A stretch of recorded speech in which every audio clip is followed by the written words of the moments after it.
And there we go. All right. Oh, so. The maiden voyage. Yeah. It's, yeah, this is totally a new thing.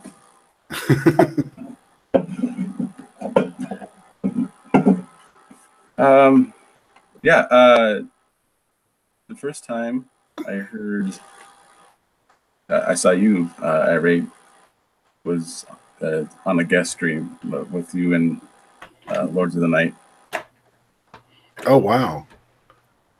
And this was, yeah, it was quite a while ago. Yeah. And then with Jack Cochran, Ranting Monkey was like, oh, you should watch Jack Cochran stuff. And I work night shifts. And so I just started watching it. And then my boss came in.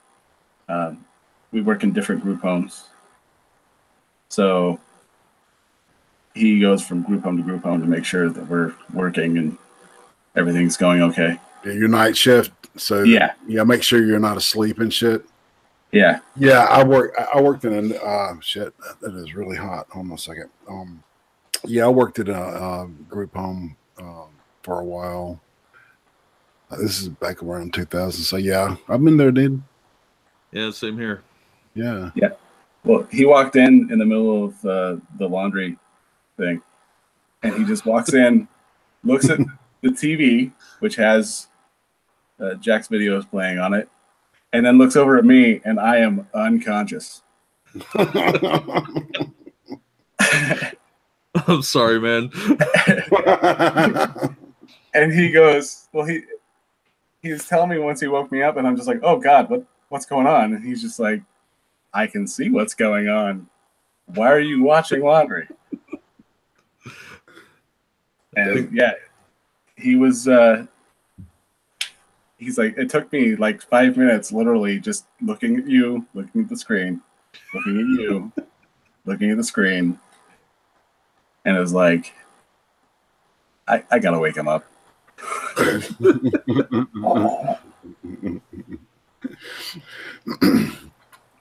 And you kept the job? He didn't boot you? No, actually, funny story. I'm his assistant. Oh, okay. So yeah, he didn't really tell anyone anything. I just sort of got a written reprimand because he had to tell the story. Right. It's one of those. I have to tell someone, but I don't want him to get in trouble. But I still have to tell someone. Right. So, and I can get away with quite a bit there anyway. So. That's an interesting business too, you know. I've worked in the psych field for quite a while, and then when the psych shit was pretty much over, I ended up in a group home for about 9 months, and the whole deal was that the lady that had the night shift, she had this whole deal set up, right, and I was fucking it up for her, man, because I mean, she was obviously had something going on where she was sleeping and shit, right? Yeah. So yeah, she waited till the day that I had to be up at they wanted me to be at this meeting at corporate. It was an 8 o'clock in the morning meeting, and it lasted until noon, right? And then I had to work the night shift that night. So I literally went all night, you know, and then no sleep, and then, you know, maybe 2 hours sleep, and then went to work. Right. So she waited until she put on something that was the most boring shit on TV. Right. And I eventually went to sleep. Right. And as soon as I did, man, she wrote this letter and stuck it up under the boss's door and said, you know, he fell asleep at this time and blah, blah, blah. She had, I mean, the most detailed letter. And it was funny because the boss was a friend of mine. Right. So he pulled me into his office, and, you know, and he acted like he told me a new asshole and stuff. And, but boy, she was a bitch. May she roast in hell. Yeah, no, dude, it was some heavy shit. She was Yeah. she was something else. Yeah, she made chitlins one night during the night shift. And you ever made chitlins, man? You know what? It's you're little. All right, chitlins is what you do is it's the large intestine of a cow, and it's this very thin membrane. You have to rip that off, and then you boil that, right? And then you shred it and you make slaw with it or something, right? And it smells like fucking cow shit, right? And so that was anyway. I got yes, you triggered me on that shit with that group home stuff. So sorry about that, man. That's fine. No, I've never had anything like that. It's I am an extremely picky eater, so it's hard to get me to try anything weird. No, I'll never eat chitlins, man. Have smelling that for God 8 hours. It was like damn being stuck inside a cow's colon. Oh, that's disgusting. It was horrible, dude. And the whole house smelled like it, man.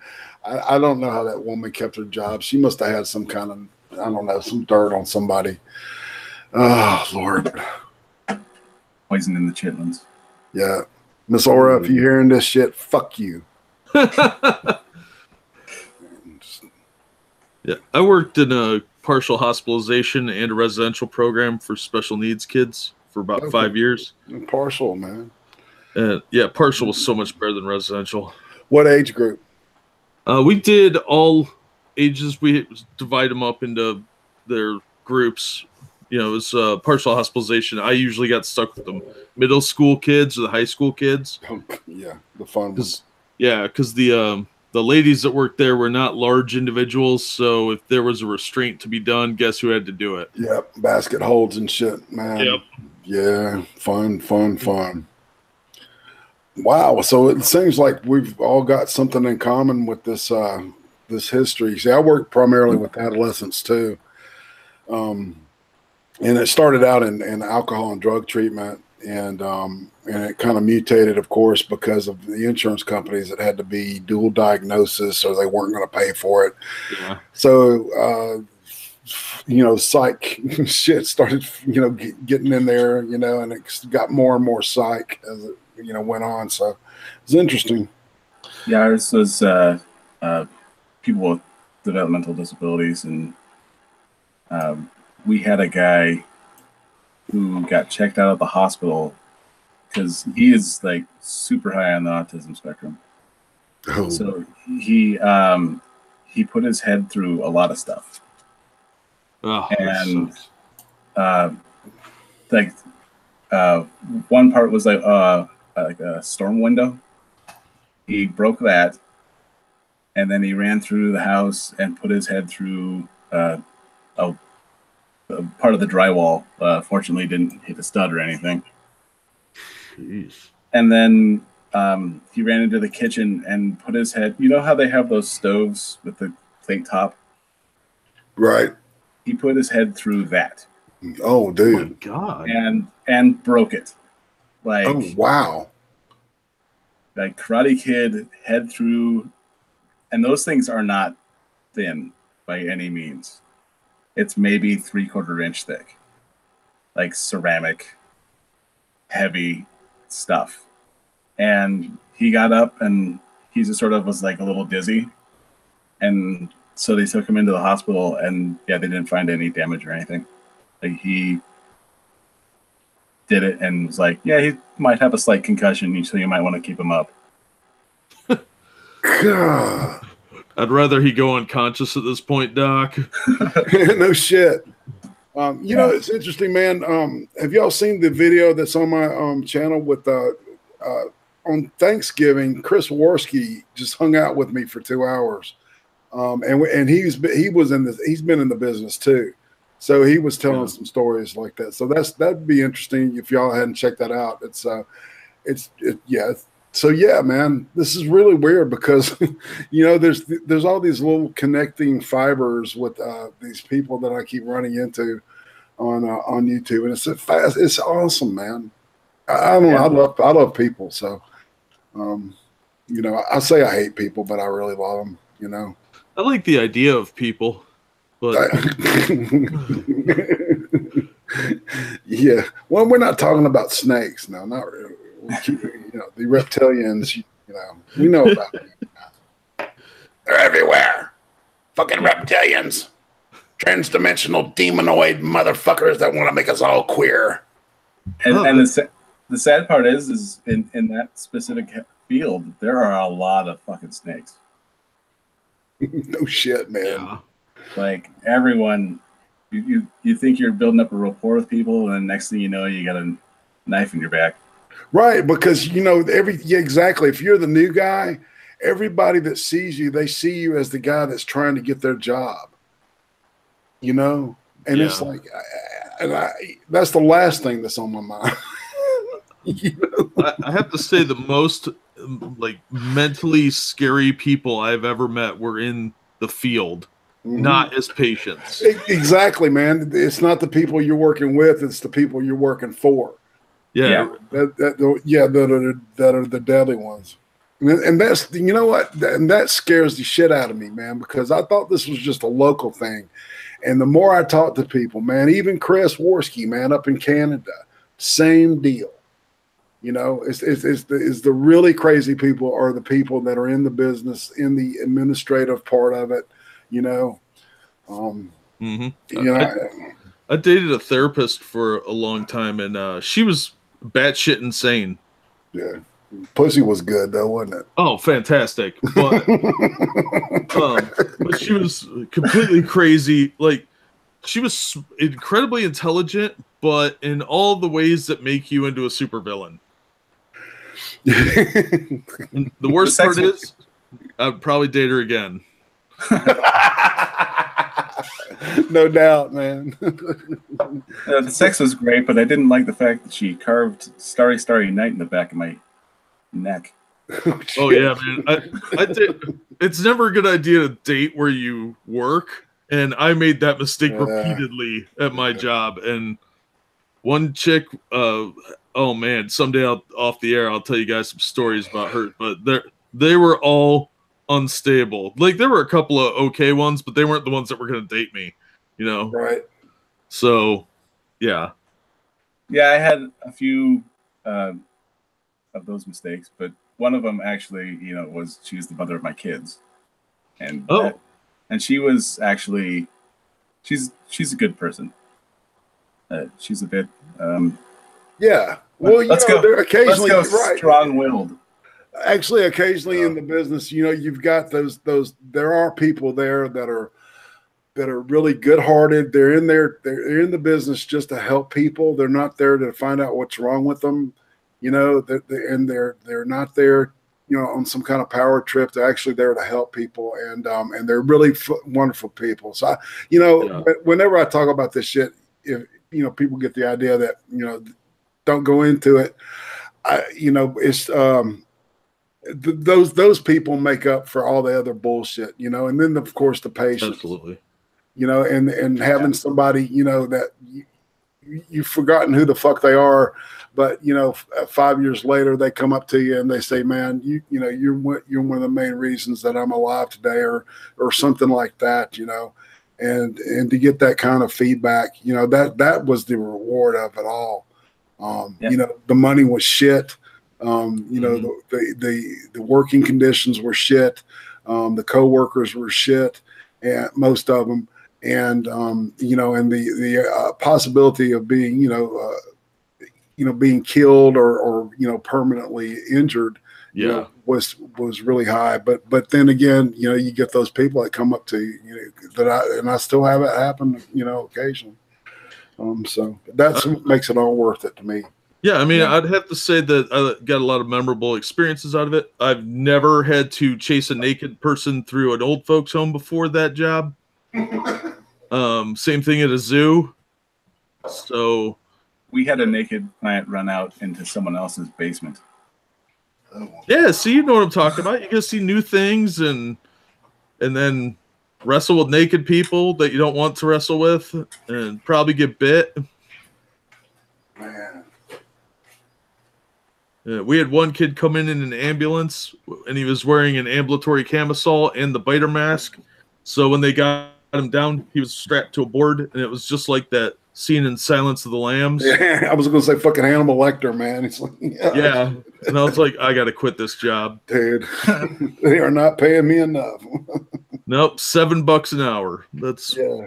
That was not worth it. Yeah. Well, it's even worse when you're quoting movie lines as you're taking him from point A to point B. Yep, exactly. Oh, man. So, hello, Clarice. Well, hello, Clary. Yes. So where is the URL? Can we put the URL for the video up so I can? I'll tweet it out. Yeah. Yeah, man. Pop it on the side chat here. Where? How do I do that? That is not it. And what? All right, because I know I sub to you, man. Is it just Johnny Hellcat? Yeah. Okay. Yeah. My. Over here. Yeah, I love your avatar. That's really cool. Yeah, I like it too, man. Well, my first avatar was actually the screenshot from Super Mario World as Bowser in the cup in the clown car. Right. And so I was like, well, I don't want to start off with getting a strike, so I'll just change the avatar. And the cat is from a GIF where it's like, oh, you got problems? Tell me about them. And it's just a GIF of the cat filing its nails. And then the back picture is just fire. So. I dig it. I dig the fire. That's what kind of makes it. Brings it. Yeah, I like the feeling that it gets. You can tell a lot about a person by their. Was this the idea that you had when you wanted to put your streaming or your YouTube persona together? No, actually, I got the name. Well, I didn't get it. My nickname from like 7th grade on was George, the Curious George, and then just went from there. And it carried up until I started working at a restaurant here in town, and everyone's like, I had this whole thing going on where I was like, yeah, no one's calling me George anymore. I got a name. And then they hired a guy I knew from high school. Oh, man. And he goes, hey, and I was just like, oh, come on, just get off my ass about this. Like, it's fine. And then, like, he kind of kept it to the side, and my boss comes in, and he's just staring at me. And he was a really great guy, just a real class clown. And he looks at me, and he's just staring, and I look back, and I'm like, what? And he goes, I bet the girls call you Big Cat. And I just go, no, they just call me George. And I'm like, fuck, I just did that. Like, I can't believe I just did that. And so everyone just started calling me George again. And then I was like, well, I got to find something else to at least. And so I was looking up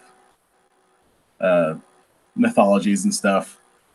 And it came across like Cerberus and looking up that kind of thing. I'm like, hell. Yeah. Well, everyone's always saying, everyone equates dogs with hell and all that stuff. Like, it's like Cerberus and other like hellhounds and stuff like that. Right. Mm-hmm. So I'm like, well, no one does this with cats. I go, well, let me look up Hellcats, and then the cars and the planes and everything like that. I'm like, that'll work. Yeah, I was thinking about the Grumman. Yeah, go ahead. Oh no, I was just gonna say this. So I went with George the Hellcat, and then that was like 20 years ago. And then yeah, it just sort of stuck from there. I'm putting this, putting everything up here. I'm just saying we're streaming and stuff. Getting a little more seats. Yeah, I invited a lot of people. Some more cheeks in the seats. Figured that no one else would like, because I mean it's middle of the week, during the weekday and on the weekdays. So the people who I invited were either going to be asleep or at work. Yeah. Well, that's the problem with streaming. You just have to hit it at the right time. Find out when people are going to be watching. Yeah, and seeing the deal is now is everybody's streaming, right? Yeah. So I would say anything in the double digits is pretty good. Yeah. Nowadays, but because like, and when I came into this, that's what I wanted to do was like I wanted to start out because that's where I had some experience in radio in college and shit. And I'm always better like on my feet and live. I mean, I can cut together some okay videos and stuff, but I have the most fun live cutting up with people because it's like I don't know. There's this kind of synergistic thing that goes on, and person A says something and person B says echoes something else, and then it, like something hits me, and then we kind of do this weird ping pong, three-way ping pong with and it gets funny as shit. It's like it's really fun. And something who was talking about this was saying that it's getting to a point where they're talking about people that are like coming in and they're trying to start streaming and stuff, and they get out like after 2 or 3 weeks. And I'm almost at a year right now, and I'm at a couple hundred subs and stuff, and so it is what it is, Really, the only reason I wanted to start streaming altogether was just because, like, I noticed when I started watching these things, you're going to have groups regardless of, beliefs and everything like that. You're going to have groups of, it's like high school, groups of friends, groups of types. You have your clubs, and that's fine. But then you have like club infighting and everything like that. And then like, especially with like Warski now and everything I've noticed from that. I mean, I don't know jack shit about anything going on, but it just seems like you get everyone in this intense drama, and then there's this lull afterwards where it's just everyone's either down or just pissed off. Right.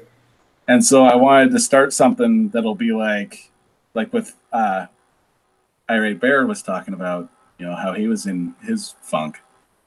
And I was like, yeah, well, if you want to bullshit and just do whatever, I'd start a stream and, air some grievances, talk shit, whatever, hang out, not do, anything special. Just, just sort of good vibes and shit.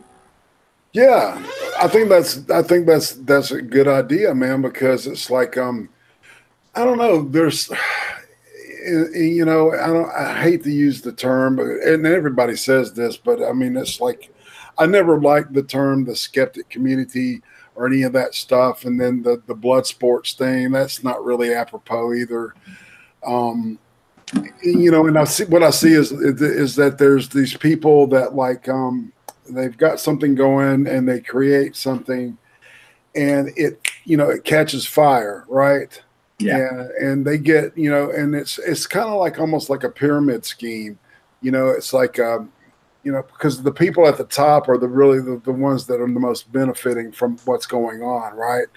And then you've got all these people behind them that are trying to, adapt their, 2 years ago, it was like everybody, you could predict, or a year ago, you could predict, all right, so Riley Dennis did this, right? and it's always use Raleigh Dennis because everybody knows who Raleigh Dennis is, right?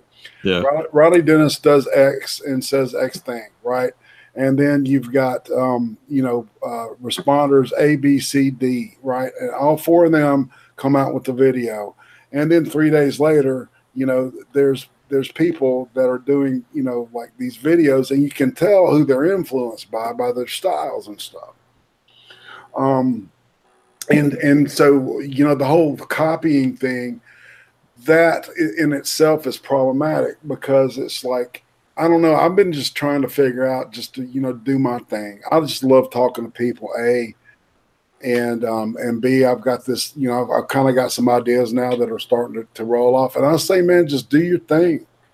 Do what you love. Not many people like talk about. I don't know about y'all, but I need some kind of like PTSD therapy from working in the treatment business for so long, man.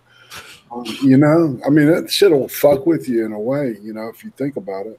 What's really funny is I've actually been talked to by the state because when we had a state guy come in, and it was an awful night for pretty much everybody. And so me and one of the clients from one of the more aggressive group homes, he's a very high functioning guy, but still kind of very limited in his speech. And he was coming in, he was punching everyone, just setting behaviors off throughout the workplace. Right. And so he comes in, and we have another client who's a lower functioning, can't say anything. He just gives you this dead stare, and he's just like, he's been so he came from a place that's like horrific, to where like people were stealing his food, so he became like, if he sees food, he will go for it, like, because that's how he was raised. Like, he will like, if it's in a wrapper or anything, he'll take it and just cram it. And like, we've pulled like bags of bread out of his throat, like plastic and all. Wow. And so we're sitting there, and the guy's sitting there, and he looks at me, and he'll get that wild hair up his ass and just get up and start, ah. And so we're like, hey, calm down. And we sit there, and we notice that the guy, he just sort of starts laughing a bit, and I go, I got an idea. And I just mimicked like the exact same behavior that this guy had, where I was just kicking my feet to the ground and just had my hands cupped around my mouth, and I just took off running down the hallway. And the guy just died laughing. Just he was laughing so goddamn hard that like it just made everything around that area just like, everyone's like, why is he laughing? Oh God. Like, it was and so yeah, I come running down the hall, and I'm just enacting other clients that are like pretty much easy to copy. And he's still just having a gale time with it. And I just started go in, and I start rocking back and forth, and just start wiggling my fingers, and like doing just this wiggle finger thing in front of my face, just as the state walks past the room. And I'm still sitting there, and I'm like, oh God, do I play it off, or do I just, no, I'm already here, and I just sort of just keep going. And that's great. And then they're just looking at us like, what is this guy doing? Like, we're gonna take a note of this and come back. And so they went and saw the other places, and they were just watching us. And he goes, the guy goes, either pull it back now, or you might as well go all out. And chances are, if you go all out, people are going to ask, well, who's this client and what's his behaviors? And they're going to be like, and I'm like, yeah, I don't think we need that. So let's just pull it back for now. And then they actually asked me, like, why were you doing this? It seems like you're just mocking these guys. And I told them, from the time this guy walked in, he'd already punched 2 guys in the top of the head. He's already thrown chairs throughout the workplace. And we were trying to find some way to get this guy distracted to where he could, at least be in a decent mood. And that's the only thing I can think of. And now he's actually getting his work done. He's following his routines like he's supposed to. And all he needed was to get out of the funk he was in. Yeah, man. So it's kind of like you kind of snapped him out of it in a neat. You distracted him to a point of where he could kind of get comfortable, and because I think some of that that reactive type stuff is just fear acting out. They don't know how to express it, so it comes out in that type of behavior. So yeah, that sounded like a brilliant kind of a out of the box kind of way to do that. You know what I'm saying? Yeah. Yeah, it was cool. I'd have been fired on the spot. Oh, if it weren't for the fact that he was laughing about it, and he's just like, yeah, just make sure no one else sees that. And I'm like, yeah, you got it. Like, and it was just like, we've had clients that are just like, this guy would just throw himself on the floor and attack anyone who walked past him. And he was the one we quote unquote babysat. He would just he would get passed off in any room. Like whatever room they put him in, they're like, oh, you take care of him. And it's like, Jesus Christ, he's not a fucking yeah. But, I mean, some of those jobs, that's what they are, is they're glorified, sitting positions, man. I mean, shit, and it's really dehumanizing. Especially, there was one place where I worked where, I mean, it was just, it was interesting because it was run by a church, actually a pretty big, I'm not going to name the church, but it's one of the, the major religions, you know what I'm saying? In Christian religions in the United States. And when they were running it, it was great. It was really good business, man. We actually helped, did didactics, and we're doing really creative therapy, actual therapy, man, and this place took it over, and it was a whole corporate thing, and their whole fucking, punchline, was like, it was the first place was not for profit, which technically means they can pay their CEOs a shitload of money and stuff, right? Yeah. Not nonprofit, which is a different classification. And then these guys that bought them out were purely for profit. So, I mean, it was just like, lights on, lights off, man. It was overnight it became a completely different place, man. And it was all about the money, and that's all they gave a shit about. They didn't care. They didn't, hey man, we don't care if they come back. Wait, fuck them. That's a good thing to, us. It's like well, I thought, helping dope addicts meant, that they kind of like, don't come back. Yeah. Yeah. I don't know. I was real into Jung and stuff. And I just thought it was bullshit. So I didn't work hardly any with autistics until I was in the group home. So, that was a whole, whole nother kettle of fish that, when I got into that. That was the well, not the last major, psych related job I worked, but because there was one I did about 8-9 years ago, but that's another story. But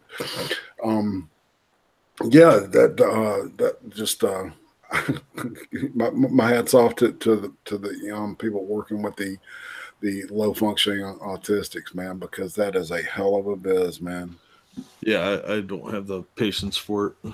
And the whole, like screwing your coworkers and shit.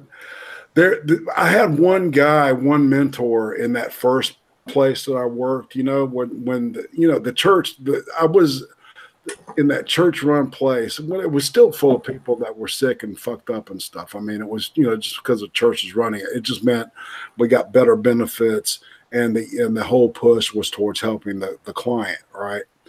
And so, so this guy, he told me, he said, look, man, you're going to be tempted. There's we got some nurses here, and he said, do not shit where you eat, man.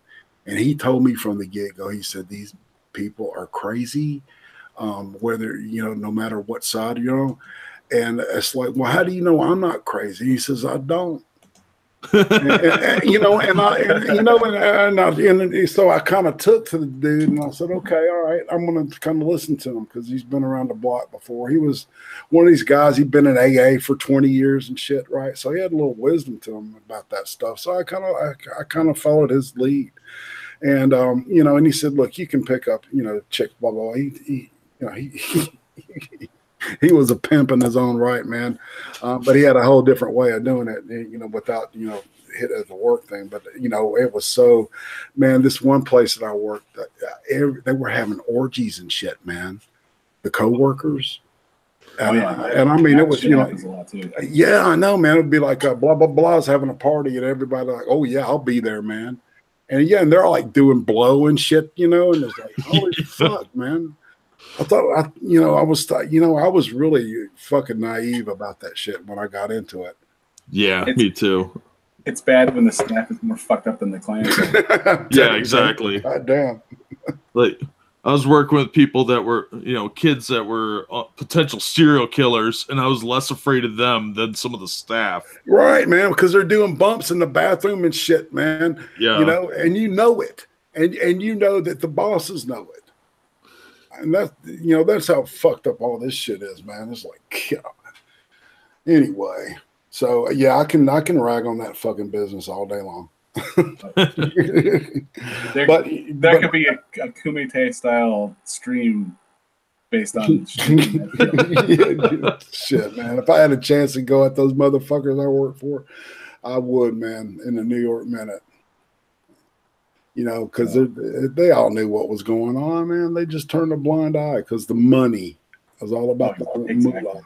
Yeah. And it was like, I wouldn't, and that what was really would get you, is like you're working hard with the patients and stuff, and they would have, like, at the facility that you worked at, they would have these in-services for the marketing people, right? Mm-hmm. And I would come in, and the whole fucking cafeteria is loaded with bagels and all this fucking, like $1,000 worth of catering, for the salesman of the fucking company. Basically, I mean, that's what marketers were, they were doing a lot of things called patient brokering and shit, where they would give kickbacks to people that would refer to them and shit. And it would just make us all mad, because we're like you said, we're making like $7 an hour, dodging punches and shit. Yeah. And these people are being treated like royalty for just, for being salesmen, driving Porsches and shit. Just ass backwards. So yeah, I'm not cynical about this shit at all, though. We're definitely gonna have to come back and do this again. I've got to go pick up my kids. All right, I demand if I made this a bummer, I'm sorry. I just oh no, this is no. I don't know how to read people, obviously. So but yeah, I had fun too. Yeah, next time you want to do this, it's like I'm good. Like on Monday and Tuesdays, afternoons are really good. And sometimes on afternoons, like on Thursday. Thursday, I usually do the thing with Big Fat Brian, and Fridays, I'm usually working on other stuff. But I juggled this shit. So yeah. I had a ball. Let's do it again. I like Jack, man. Jack and I have hung out before and gotten into some deep shit before we're talking. So, yeah. No, I caught him on the what is it? Minions of the Zoo stream. Mm-hmm. I watched that. Yeah, go ahead. Then that's pretty much where I heard him. other than falling asleep to laundry. That's Sorry just about genius. that. That's genius, though. That's just pure genius. Well, I didn't think about it. I'm just like I'm like I heard it was just, and I'm just like wondering how you get as many views as you do. Yeah, it's great white noise. And I'm sitting there and I'm just like, how does this work? Yeah, just out. it's great for insomniacs, and I have a lot of special needs viewers too that really like watching the hypnotic pattern of it. Right. So it's a mixture of insomniacs and I don't know, but I'm fine with it. I love my subscribers; they're awesome. Yeah, me too, man. They're kind of the reason that it's like I'm still doing this thing. Because I didn't think I didn't think fucking 10 people would give a fuck about something I had to say, man. And slowly, I've gotten this, kind of group of folks that I care about them, man. I want to, provide them with the best I can. So yeah, I think yeah, let's do it. All right, yeah, we'll definitely have to get together sometime. Yeah, definitely. Can definitely do that too. All right. Well, you guys have a good day. You All too, right, man. Well, thanks for the invite. I appreciate that. It's awesome. Hey, thanks for coming. It's nice to meet you, formally and shit. Yeah, absolutely. Good seeing you again, right? All right. Same here, Jack. All right. Let's keep rolling.